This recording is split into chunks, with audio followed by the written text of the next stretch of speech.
আমি 32,500 শিক্ষক পাচ্ছি হেডমাস্টার।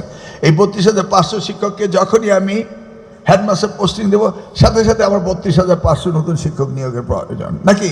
আগে তো ভ্যাকেন্ট করে, এর সাথে সাথে আবার প্রায় 10,000-এর মতো রিটায়ারমেন্টে গিয়ে আমার নিয়ারলি ইমিডিয়েটলি দরকার অ্যাপ্রক্সিমেটলি সঠিক পরিসংখ্যান হয়ে দাঁড়াবে 60,000 টিচার্সের প্রয়োজন হয়ে দাঁড়িয়েছে। ঠিক তেমনিভাবে আমার সেকেন্ডারি স্কুলও একই অবস্থা রয়েছে, সেখানেও 7,000 তো ভ্যাকেন্ট রয়েছে। ইন দ্য মেইন টাইম আরও যারা আউট হয়ে যাচ্ছেন, রিটায়ারমেন্টে চলে যাচ্ছেন নিয়ারলি 10,000, সেটা আবার পিএসসি থেকে ওই নন ক্যাডার কলেজও তাই, এগুলি নিয়ে পুরোপুরি একটা ব্যাকলগ হয়ে আছে।